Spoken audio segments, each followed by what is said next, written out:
You ever get to a place where you stop asking for signs and just need an answer?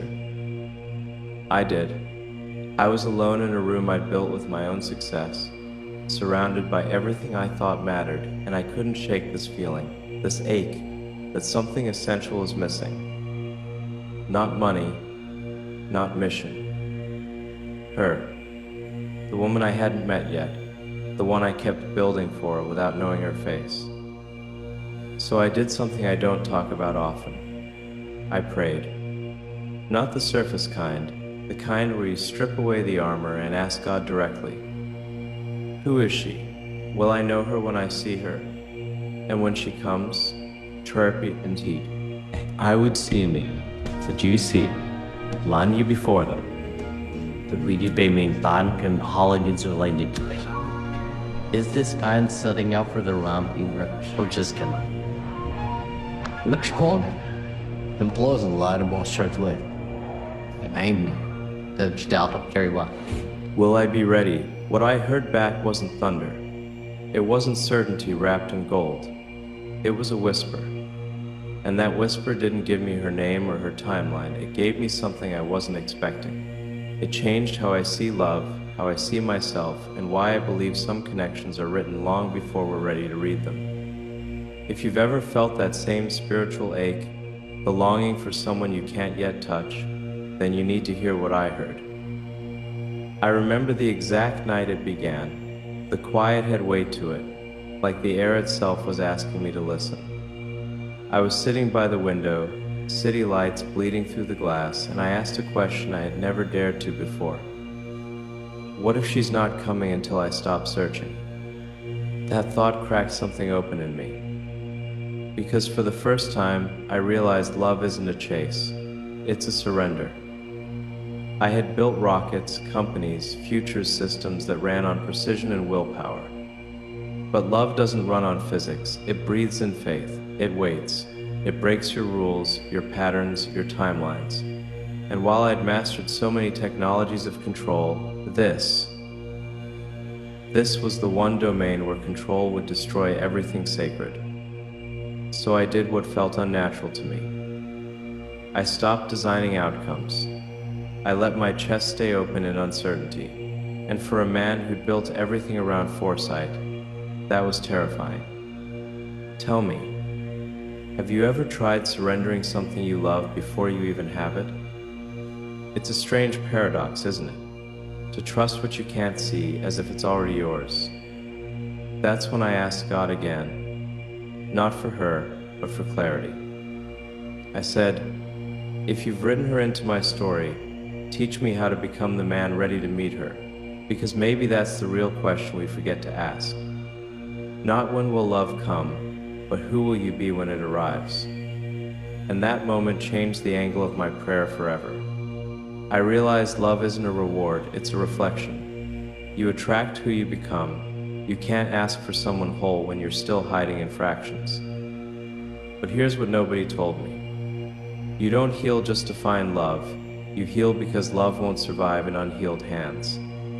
I started noticing how much noise I carried inside me. The projections, the stories, the doubts pretending to protect me. I'd learned to build walls out of logic, walls that looked like strength, but really, they were fear dressed up as discipline. She was somewhere beneath that, the version of her that my soul already knew but my mind kept editing. Every time I prayed, I felt like God was whispering the same thing. Stop trying to predict the connection. Prepare for it. So I began to purify my focus. No more testing life through the lens of loneliness. No more pretending I was fine in the silence when the silence was trying to teach me something. And it did. Silence taught me how to listen to whispers again. Not just divine ones, human ones too. The whispers of intuition, of timing, of that subtle knowing that doesn't come from reason. Love speaks in whispers long before it ever arrives in form. Wait. Before you drift, hear this. Sometimes we're not waiting for love. Sometimes love is waiting for us, waiting for the version of us that can actually hold it. That realization rewired everything. I'd been imagining her as a dream, not a design, but she wasn't meant to fix me or fill me. She was meant to meet me, at peace, present, whole. And that required an entirely different kind of discipline, the discipline of spiritual patience, the kind that doesn't rush, the kind that trusts the architecture of timing more than the architecture of plans. You see, love doesn't arrive through schedules, it enters through surrender. And surrender, I learned, is not a weakness, it's the purest expression of trust. But I'll tell you something that almost broke me. When you start to surrender, you also start to see what doesn't belong anymore. The old attachments, the half-lived relationships, the echoes of people you once tried to force into your destiny. You see them for what they were, beautiful rehearsals, sacred training grounds. Love teaches through loss before it blesses through union. And in that gap between letting go and receiving, the whisper grew louder. It said, "Learn to love me while you wait for her." At first I thought it meant divine love, the practice of praying, meditating, surrendering. But it was deeper than that. It meant learning to love myself the way I hoped someone else would, with patience, with faith, with forgiveness. Self-love sounded cliché until I realized it was the foundation for every promise love could keep. If I couldn't be faithful to my own growth, how could I be faithful to someone's heart? And that's when clarity started forming, not as an image of her, but as a mirror for me. Every vision I had of her, the softness, the intellect, the stillness, it was a blueprint I was meant to practice within myself first. Because the heart doesn't attract what it wants, it attracts what it recognizes. So I started evolving quietly, reading more, praying more, creating space not out of desperation but design. I began to unlearn the belief that love is found, it's built. Through alignment, through maturity, through faith tested in real fire. Tell me, have you ever built something invisible? That's what waiting for real love feels like sometimes. You're laying bricks for a house you hope someone will choose to walk into one day without knowing when, or how, or who. But God kept whispering, keep building anyway. So I did. And somewhere in that persistence, peace began replacing the ache. The longing didn't vanish, it just matured. It stopped begging for proof and started breathing in trust. Because the deeper truth is this: when love is destined, your only job is preparation. The meeting is inevitable, but readiness, that's sacred responsibility. Still, I had my days of doubt. There were nights when the whisper went silent and I wondered if I was just talking to myself. Nights when I questioned prayer itself. And that's when something profound occurred. Silence didn't mean absence, it meant trust the seed. Seeds don't speak when buried, but they grow anyway. That realization humbled me. It made me see that faith isn't about constant reassurance, it's about invisible progress. You don't feel it every day, you just choose it, over and over. And then, somewhere between losing hope and learning peace, clarity turned into reassurance. I could almost hear God smile through the quiet, saying, "You don't need to chase her. You just need to stay becoming." That line sat inside me for weeks, because it wasn't about perfection, it was about presence. Becoming isn't about building performance, it's about clearing interference, removing everything that keeps you from being available, emotionally, spiritually, energetically. I learned to let go of control disguised as care, to stop scripting conversations in my mind, to stop trying to pre-qualify heartbreak, to release the fear that love might leave, because faith says, what's meant for you can't pass you by. But here's the paradox. Surrender isn't passive. It's active empathy in motion. You still show up. You still prepare. You live with intention as if love were already part of your routine. Because faith without effort becomes fantasy. But effort without faith becomes exhaustion. Balance lies in the middle, that sacred space between doing and allowing. It's what I call active surrender. You move, but you listen while you move. You work, but you never worship the outcome. And if you've ever built anything, a career, a vision, a dream, you know the discipline that takes. But imagine bringing that same discipline into your emotional life. Imagine building your heart like you build a rocket not to escape the world, but to orbit love without burning out. Everything changed when I started treating emotional peace as my primary project. Because peace, I realized, is preparation in disguise. It signals readiness. Peace is what whispers before love arrives. Now you're ready to recognize her. And maybe that's why God didn't answer with details. Because details make you impatient, but whispers make you faithful. A whisper invites you to lean in. And in that leaning, you start hearing what distractions once drowned out: your intuition, your true desires, your capacity for patience. Sometimes I think God doesn't hide love from us. He hides us inside growth, till love can actually find us. That hit me differently, because I stopped begging for when. I started becoming why. Why do I want her? Why should she trust me? Why should divine timing bless me with that kind of love before I've proven I won't sabotage it? Each question became a doorway to self-responsibility, and through every door I found more humility waiting. Because real love, the kind that lasts beyond chemistry, it demands spiritual maturity. The kind of maturity that doesn't confuse attention for connection or passion for purpose. It asks for patience, it asks for presence, it asks for courage. So I kept praying, but my prayer changed again. It became simpler, quieter. God, keep me soft while I wait. Because the world often rewards hardness, resilience, ambition, speed, but love requires softness. The courage to remain open in a world that keeps teaching us to shut down. And that's the hardest part. Not waiting for her, staying open long enough to meet her fully when she arrives, staying unguarded after heartbreak, staying kind after disappointment, staying hopeful after silence. That's what divine preparation feels like, a slow stripping away until only what's real remains. And slowly, I started noticing the difference between loneliness and solitude. Loneliness is hunger. Solitude is clarity. One drains you, the other forms you. In solitude, I found strength that ambition never gave me. In silence, I found love's truest language, patience. Because when the heart is quiet enough, God doesn't need to shout. He only needs to whisper. And in that whisper, I finally understood something I'd missed my whole life. You don't pray for love to come. You pray to recognize it when it does. Recognition is everything. Because God can send the right person at the wrong time, and if you're distracted, afraid, or unhealed, He'll confuse destiny for coincidence. That's why surrender matters. It clears the static. It sharpens the signal. It makes you sensitive to the frequency of love that's already calling your name. So now, when I think of her, whoever she is, I don't ache anymore. I listen. Because maybe she's whispering to God too, the same way I once did. And maybe, when the timing aligns, our prayers will meet before we do. The psychology of divine timing.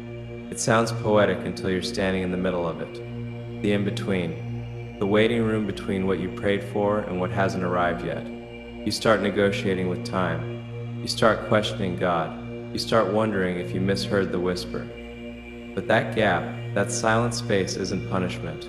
It's placement. A sacred calibration between your readiness and what's meant for you.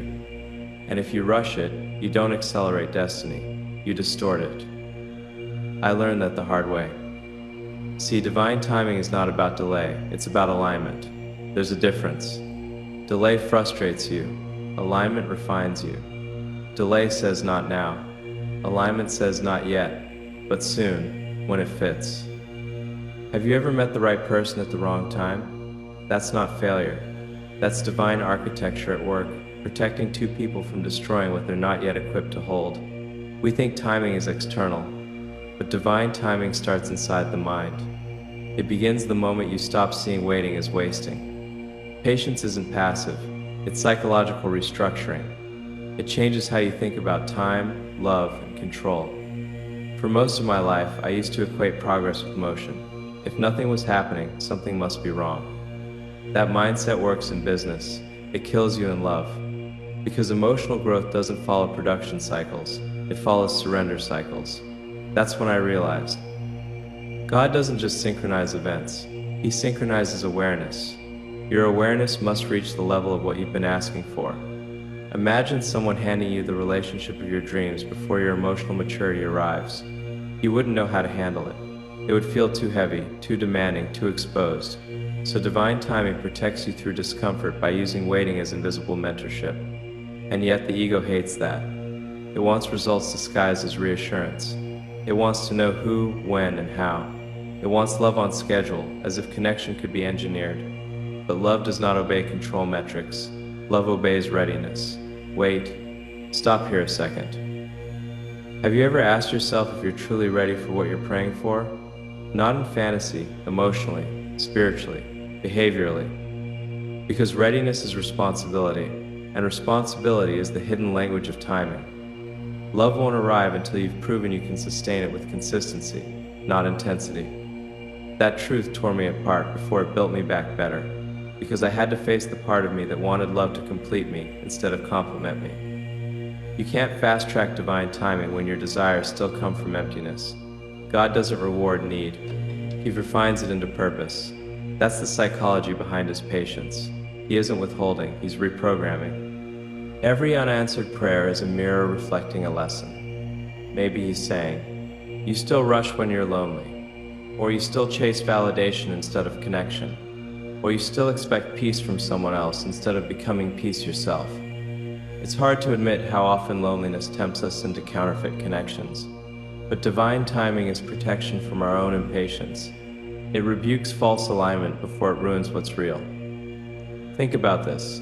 If love came the moment you asked for it, would you have space left to grow independently? Would you even recognize its worth without contrast? Sometimes the waiting teaches you reverence. The ache is training. The longing is literacy. It helps you read the language of love when it finally arrives. And it's true. Learning to wait doesn't come naturally. It comes through failure, through reaching too soon, through loving people who aren't yet built to stay. Every heartbreak, every silence, it conditions your nervous system to tolerate patience. That's divine psychology at work. It evolves your triggers into teachings. But here's what nobody told me. Divine timing is also about energy congestion. Everything you cling to blocks what's meant for you. You can't expect clarity while clinging to confusion. You can't invite peace while negotiating with chaos. Most delays aren't divine rejection. They're just you holding on to something expired. So the question becomes, what are you still holding that keeps you out of alignment with what's coming? I had to sit with that in brutal honesty.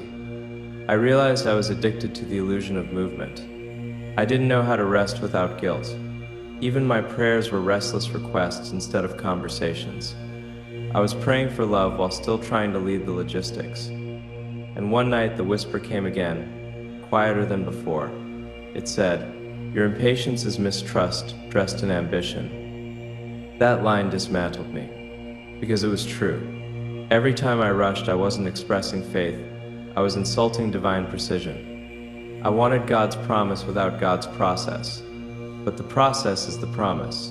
The in-between is divine engineering, customizing both hearts to arrive in sync. Think about it scientifically. If two frequencies aren't vibrating at the same resonance, they can't harmonize. That's physics. But it's also love. You can meet someone who looks perfect, but energetically, emotionally, spiritually, you're out of tune. And no amount of effort can override misalignment. Only time and transformation can. That's what divine timing really is. Soul synchronization. Every test, delay, and detour is tuning you into the same key as what you've been asking for. Still, I get it. That doesn't make the silence easier. Human hearts weren't built for indefinite waiting. We crave confirmation. But that's why trust exists, to anchor you when visibility disappears. I started to notice that faith and control can't coexist. Every time I tightened my grip on the outcome, peace slipped through my fingers. So eventually, I stopped asking when. I started asking, how can I stay faithful until it's time? And that subtle shift in prayer changed everything. Because the mind wants deadlines, but the soul wants depth. Depth grows in unpredictability. Depth grows in stillness. Tell me, how do you behave when God goes quiet? That's your real spiritual resume.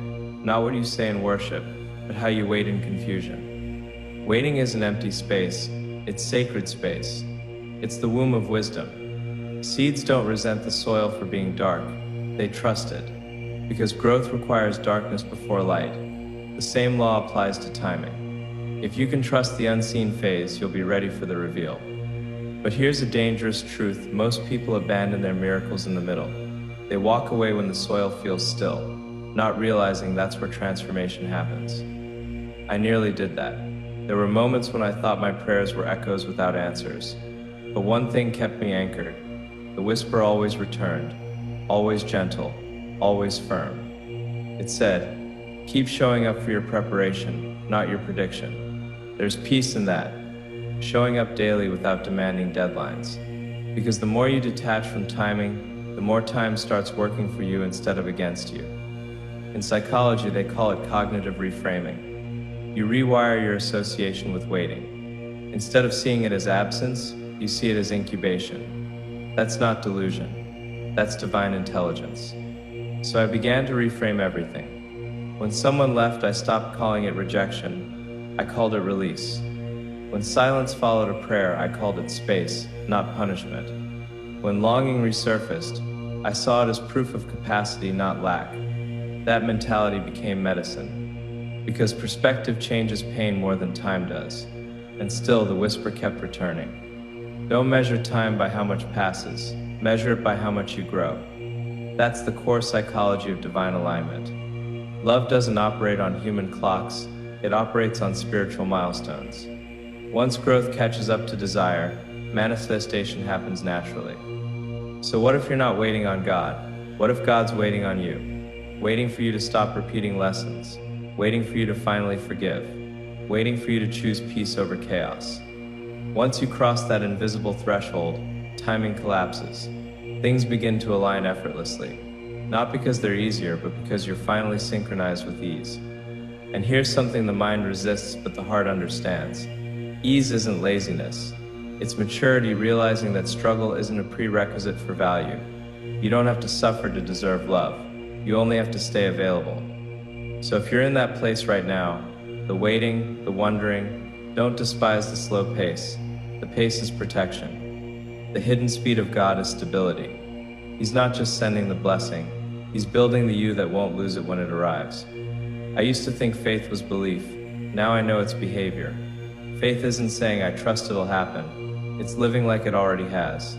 You act how you want to be found. You speak peace in the waiting room. That's how you magnetize divine timing, through alignment of posture, not pressure. And one day, without warning, it happens. Not with fireworks, not with a script. It just feels right. The kind of calm that feels like memory, not novelty. Because divine timing doesn't surprise you, it recognizes you. And maybe that's the miracle hidden in patience. By the time love arrives, it feels like coming home. Not finally winning something, but remembering something. That's why when she walks in, the one I prayed for, I don't plan to ask, why now? I'll already know. Because every unanswered question, every silent night, every delay, it all shaped the readiness to see her clearly. And when I do, I'll remember the whisper that started it all. Don't mistake waiting for wasting. Every pause has purpose. That's the psychology of divine timing, the science of faith, the synchronization of surrender, trust. That word used to sound like math to me, an equation of probability and proof. You do this, I'll do that. You don't break it, I'll keep it. But that's not trust. That's trading fears disguised as fairness. Real trust isn't logical, it's sacred. It's letting someone hold an unguarded part of you without supervision. And for someone like me, shaped by control, comforted by systems, that was terrifying. I didn't understand how to trust at first, because everything in my life had been built on verification, data, outcomes, patterns. But love doesn't hand you numbers. It hands you uncertainty dressed in possibility. So I asked God one night, how do I trust again without losing myself? The whisper came, gentle but confronting. You don't lose yourself. You find the version of you that can love without defense. That hit deeper than I expected, because so much of what we call trust issues aren't about others. They're about the fear of being wrong again, the fear of misjudging, misplacing faith, misreading kindness as permanence. We've all been burned by promises that had passion but no follow-through. But the truth is, trust doesn't break because someone lied. It breaks because we stop believing our intuition ever worked at all. Have you ever noticed that? How betrayal doesn't just wound the heart, it clouds the mind. After that, every good person pays the price for your past. You start doubting sincerity, dissecting silence, expecting disappointment before it even happens. So you build walls high enough to feel safe, but not high enough to stop the loneliness echoing inside. Here's the paradox. Those same walls designed to protect you also block the light meant to heal you. For a long time I didn't realize I was doing it too. Smiling through guardedness, listening without opening. I was present but unavailable, physically here, emotionally delayed. That's what self-protection does. It replaces intimacy with control. You look strong, but you're terrified of being seen too closely. And that's where I began to understand the anatomy of trust. It starts with risk, the quiet bravery to live open again.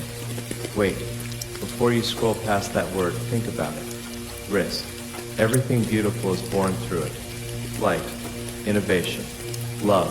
To trust is to bet on someone without collateral. To love is to let faith become flesh. But trust isn't built by grand gestures. It's built in patterns. Not I told you I love you once, but I showed you I meant it 1,000 times. That's where most relationships break, between what's spoken and what's shown. Consistency. That's the heartbeat of trust. I learned that when I started observing my own behavior. I prayed for someone I could trust, then realized I wasn't even consistent with myself. How could I expect emotional reliability from another soul when I kept betraying my own promises in silence? So I made a vow to become trustworthy first. Not just trusting, trustworthy. It's a different energy.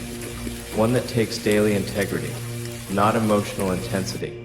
It's saying what you mean, doing what you say, and being the same person when no one's watching.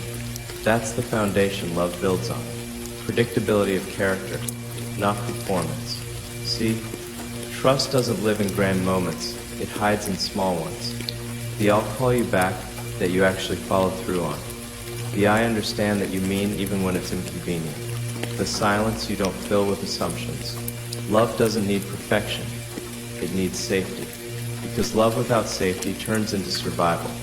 Constant analysis, little peace. Tell me, when was the last time you felt completely safe with someone? Not because they were flawless, but because they were steady. That's what I'm after now. Steady love.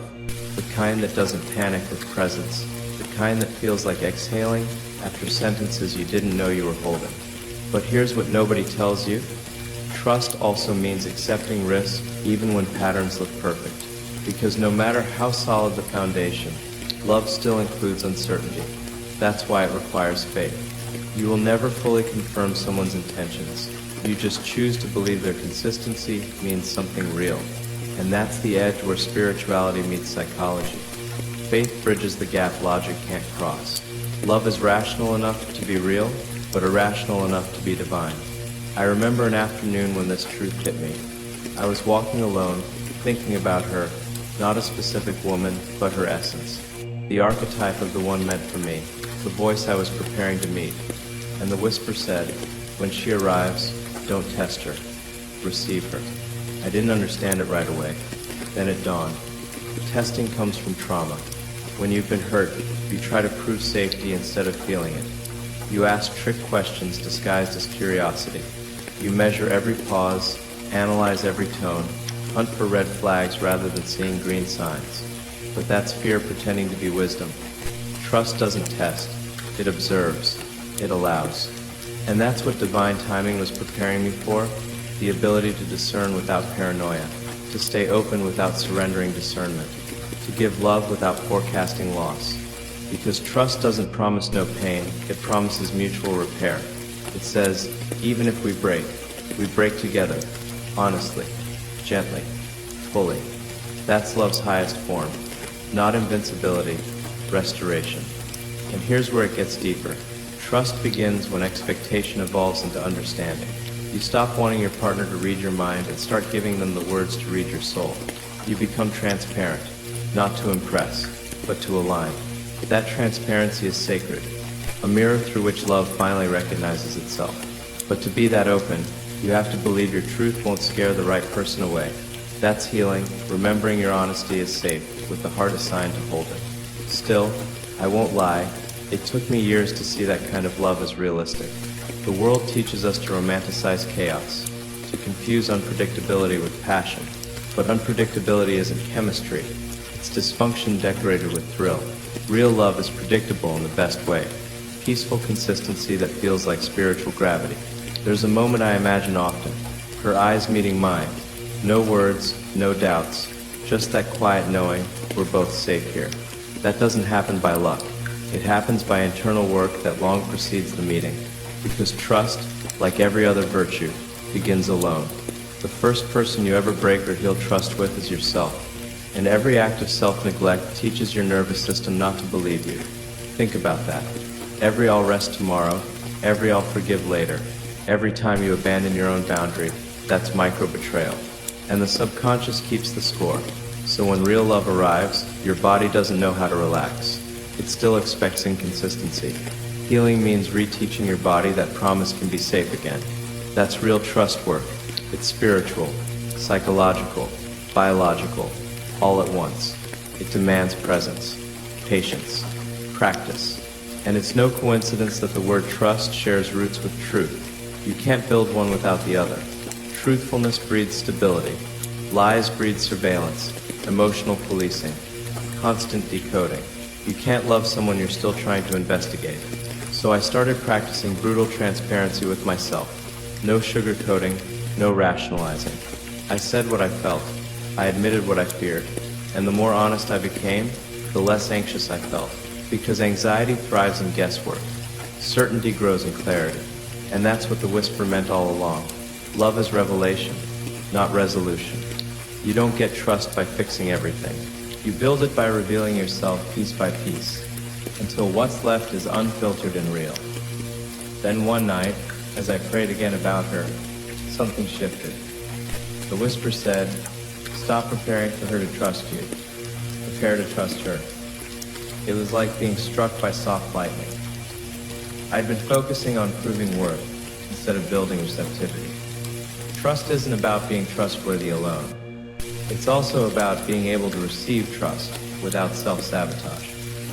Because some people can't accept love without dissecting it. They translate safety into boredom. They crave reassurance more than connection. That used to be me. But when you're finally stable within, reassurance becomes unnecessary.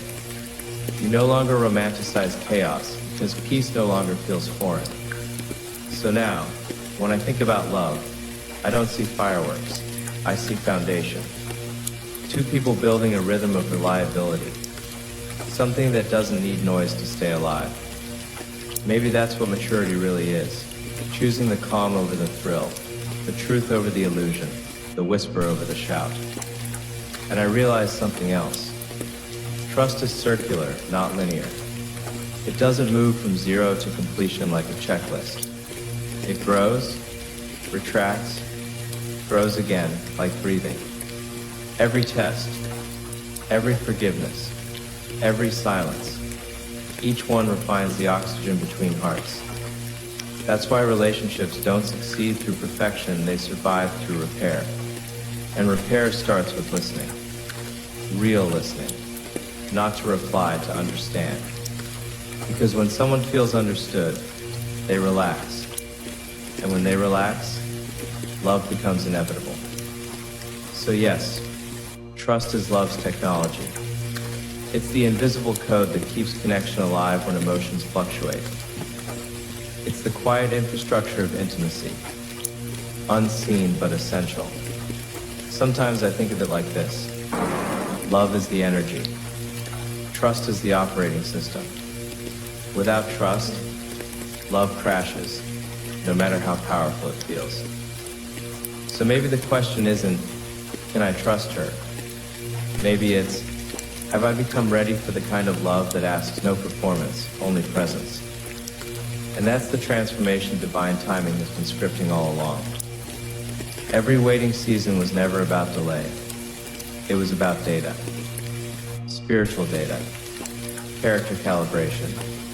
Emotional debugging. So that when she finally arrives, I won't love her from fear. I'll love her from faith. And faith, in its simplest form, is trust unafraid of history. Because once you realize that love and trust are not separate, they're synonyms written in different languages of the heart, you stop seeking proof and start building peace. So here's my quiet vow now: to trust her without test, to love her without condition, to meet her not as a rescuer or project, but as a partner. Two healed frequencies finally humming at the same pitch. And when that happens, God won't need to whisper anymore, because the trust itself will sound like Him. Vulnerability. The word alone makes most people flinch. It sounds like weakness wrapped in honesty, like giving someone ammunition and hoping they don't fire. But here's what I learned the hard way. Vulnerability isn't exposure. It's translation. It's the language love speaks when logic goes silent. You can't connect deeply without it.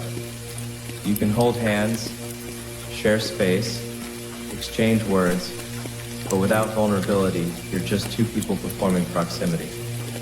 And for years, I was fluent in everything except that language.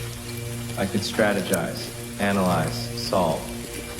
But ask me to say I'm scared out loud, that felt like handing over power I didn't know how to reclaim. So I hid. Not behind lies, behind competence. I built achievements tall enough to distract from the questions I couldn't answer. Do I even know how to be soft? Can I love someone without needing to control the outcome? The whisper came again one evening, cutting through my defenses. Strength without softness is just armor pretending to be character. That line broke something open in me, because I realized I'd been confusing resilience with rigidity. I thought being unshakable meant never shaking. But love doesn't reward stoicism, it rewards truth. And the truth is, we're all carrying wounds we pretend don't bleed. We all have nights where loneliness whispers louder than ambition. We all want someone to see past the highlight reel and still choose to stay. But how can they stay if we never let them in? Have you ever loved someone from behind a wall? You're close enough to feel warmth, but too protected to feel seen. That's what I was doing. Loving carefully, conditionally, from a distance I could control. And it never worked. Because love isn't a negotiation, it's a surrender. Vulnerability is the door. You either open it, or you stay safe and alone. But here's what nobody tells you: opening that door doesn't mean losing yourself. It means revealing yourself. There's a difference. Losing yourself is abandoning boundaries to please someone else. Revealing yourself is showing your soul without apology, and trusting the right person will honor it. That distinction saved me, because for so long I thought being vulnerable meant being reckless. No, being vulnerable means being intentional with your honesty. You don't spill everything to everyone. You give pieces of your truth to those who've earned the privilege of holding them. That's not walls, that's wisdom. Still, the fear lingers. What if I show her my doubts and she sees weakness instead of humanity? What if I admit my past and she decides I'm too complicated? What if I love her fully and she leaves anyway? Those questions used to paralyze me, until I realized those aren't questions about her, they're questions about me. They reveal where I still don't trust myself, where I still believe my worth is conditional. But here's the truth vulnerability taught me. If someone leaves because you were honest, they were never yours to keep. And if they stay because you performed, they're not in love with you. They're in love with your disguise. Real love requires the courage to be disliked for who you are, rather than adored for who you're not. That's terrifying. I know. But it's also liberation. Wait, listen to this closely. The moment you stop editing yourself for acceptance, you start attracting alignment instead of approval. People who resonate with your raw truth, not your curated image. And that shift changes everything. Because you stop performing and start connecting. You stop wondering if you're enough and start realizing the right person won't make you ask. But to get there, you have to practice vulnerability like a skill, not once in crisis, but daily in small moments. I started doing that, saying I don't know when I didn't. Admitting I'm tired when I was, allowing silence instead of filling it with noise. And slowly something shifted. The more honest I became, the less anxious I felt, because pretending costs more energy than truth ever will. Vulnerability isn't about drama or oversharing. It's about emotional accuracy. Saying what you feel without inflating or minimizing it. That's maturity. And it's not just about expressing pain, it's about expressing joy without fear of jinxing it. Expressing hope without apologizing for optimism. Expressing love without hedging your words with maybe and probably. Because guarded love isn't love. It's self-protection disguised as caution. Tell me, have you ever held back "I love you" because you were afraid to say it first? That's fear masquerading as strategy. But love doesn't operate on strategy, it thrives on courage. The vulnerability to say what you feel before you know it's reciprocated, that's where love becomes sacred. Not transactional, not safe, just real. But here's what the world doesn't prepare you for. Vulnerability is terrifying until it's met with empathy. And empathy changes the entire equation. When someone listens without judgment, suddenly honesty stops feeling risky. It starts feeling like relief. That's the magic of emotional safety. It turns vulnerability from a gamble into a gift. So the question isn't just, can I be vulnerable? It's, can I create the kind of space where someone else feels safe being vulnerable too? Because love is reciprocal revelation. You show me yours, I'll show you mine. Not in competition, but in communion. And I realized that's what I'd been praying for all along. Not perfection, partnership, someone who wouldn't flinch at my scars, someone whose own wounds wouldn't scare me either. Two people brave enough to be broken and whole at the same time. That's intimacy. Not pretending you have it all together, but being willing to fall apart in front of someone and trust they'll sit with you in the rubble. But that requires emotional fluency, knowing how to name what you feel instead of numbing it.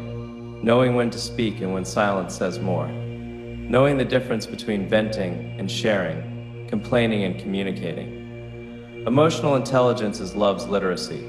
Without it, you're just screaming in different languages, hoping someone decodes the noise.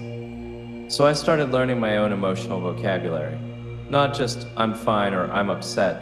The nuance between lonely and alone, anxious and afraid, disappointed and devastated. That specificity deepened everything. Because the more precise your words, the more someone can meet you where you actually are. And here's something profound. Vulnerability isn't always words. Sometimes it's the way you let someone see you cry. Sometimes it's admitting you need help.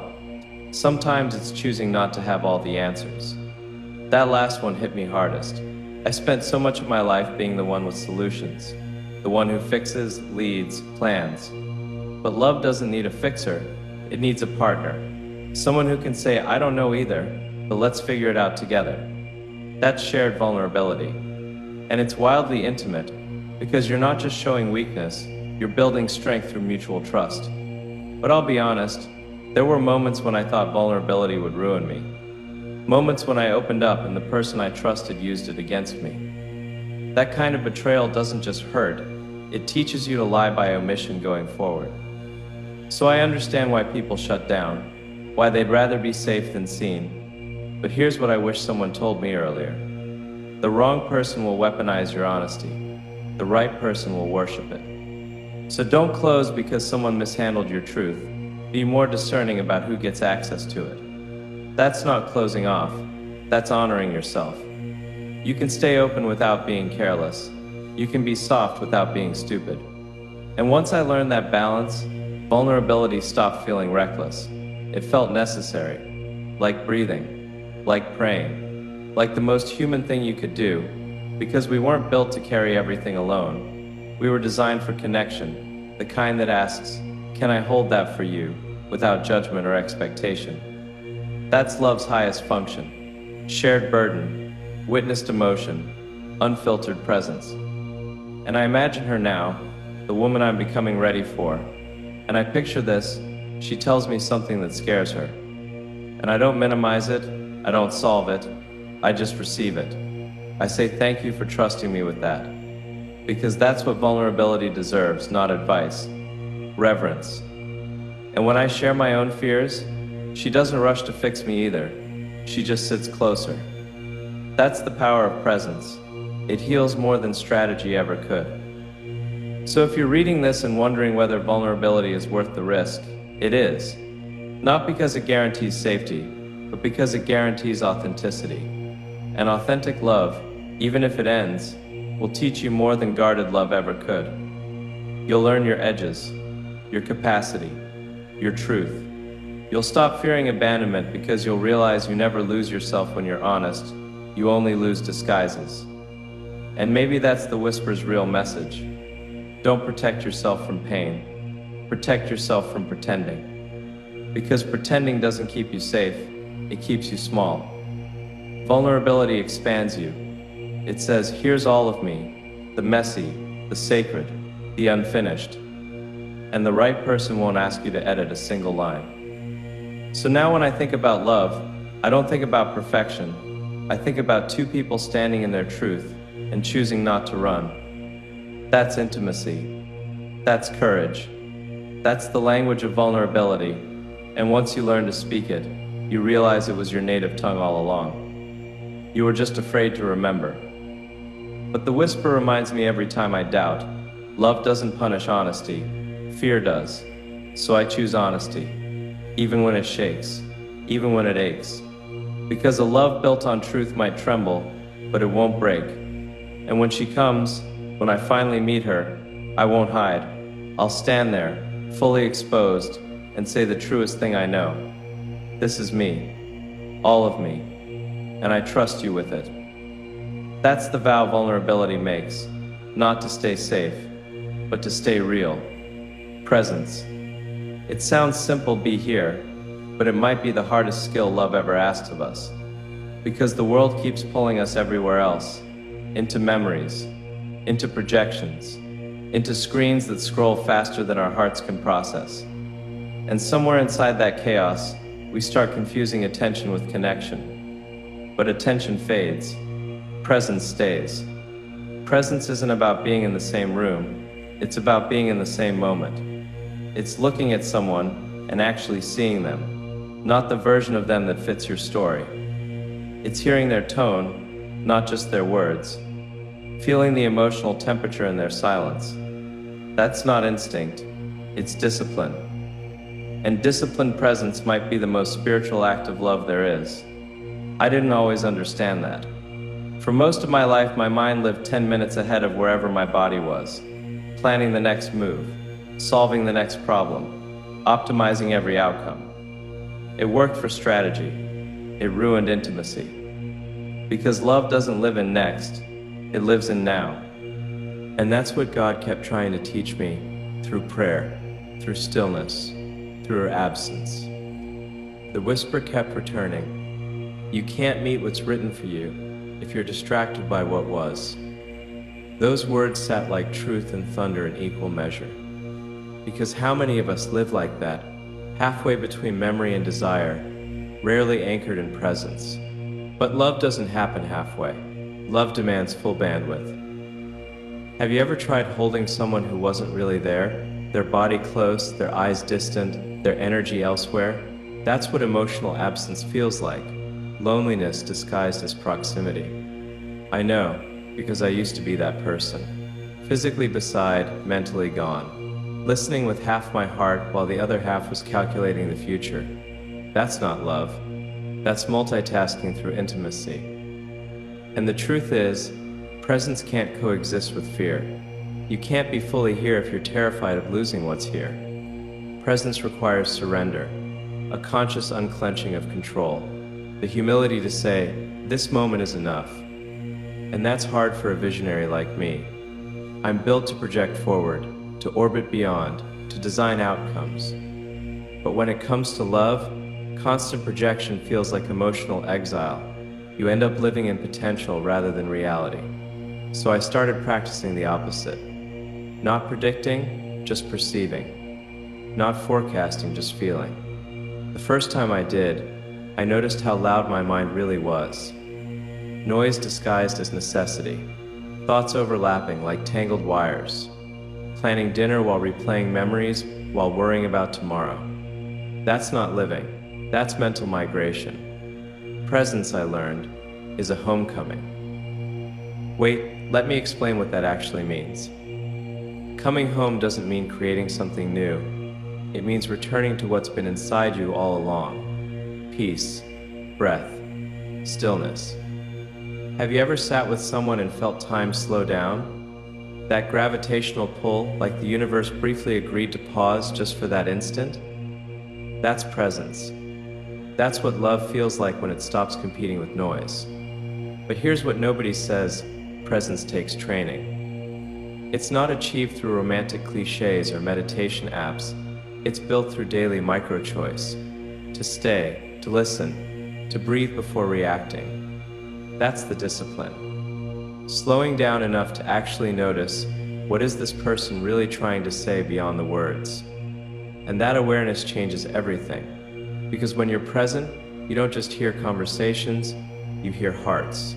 You sense small hesitations, unseen hopes, the fragility between lines. You don't rush to fix, you honor to understand. And that, more than any grand gesture, is what love truly needs. Presence is love's oxygen. Without it, even the most passionate connection suffocates. Wait, here's what nobody told me. Absence isn't always distance. Sometimes it's distraction. You can lose someone slowly by always thinking about what's next. That realization terrified me, because it meant the enemy of love isn't failure, it's fragmentation. So I made a vow. When I speak, I'll mean it. When I touch, I'll feel it. I'll stop living like tomorrow owes me anyone's heartbeat. Because when presence becomes your default language, gratitude replaces anxiety. You stop asking what if it ends, and start asking how can I honor it while it's here? And honoring is everything. Love thrives not through possession but through presence. Not through control but through awareness.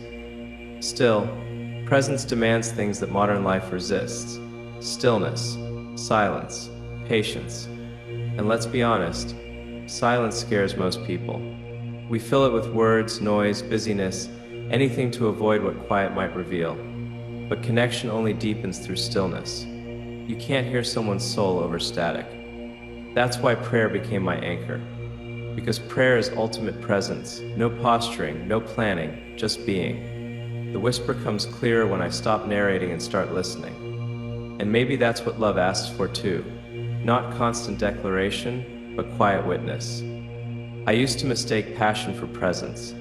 The surge, the thrill, the rush, it felt like being alive.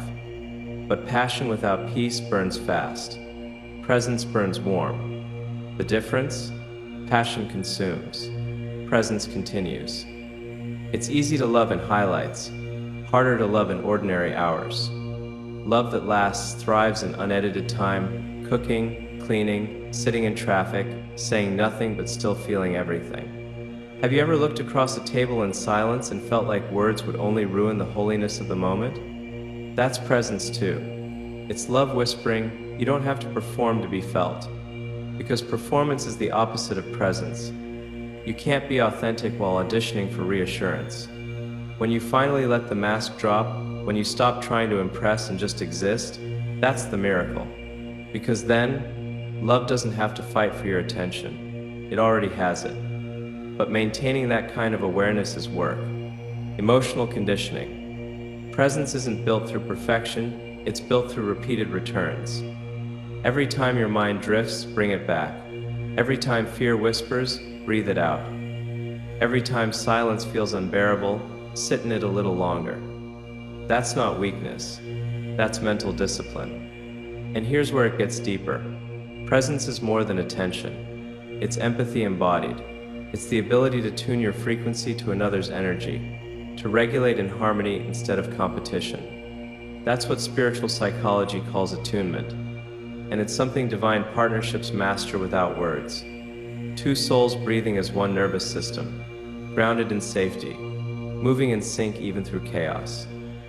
I used to think presence was about stillness only, but it's really about awareness in motion. You can be fully present in the middle of building, leading, creating, as long as your heart doesn't drift from its why. It's what I call anchored ambition, moving through the world with speed but never leaving your soul behind. And love, at its purest, balances that paradox better than anything else. It asks for motion and meaning, creation and connection, progress and pause. So when I think about her, the woman I've been praying to meet, I imagine she'll value presence even more than words. Someone I can sit with in silence after a long day, both of us knowing peace doesn't need noise to prove we're okay. That's what I'm aligning for. Not fireworks, but steady flame. Not intensity, but intimacy. Not fantasy, but focus. Because the truest love doesn't always shout. Sometimes it simply stays. And that's what I think God has been preparing me for all along. The kind of love that's calm enough to last. The kind that whispers through chaos, "Be here with me." Have you ever noticed how present people make you feel safe without even trying? That's because presence translates as love, before a single word is spoken. It says, "You matter enough for me to stop everything else." And imagine a world where more people live like that. Partners, friends, leaders. Imagine how healing it would be if everyone made others feel witnessed, not just seen. That's what presence does. It humanizes, it humbles, it heals.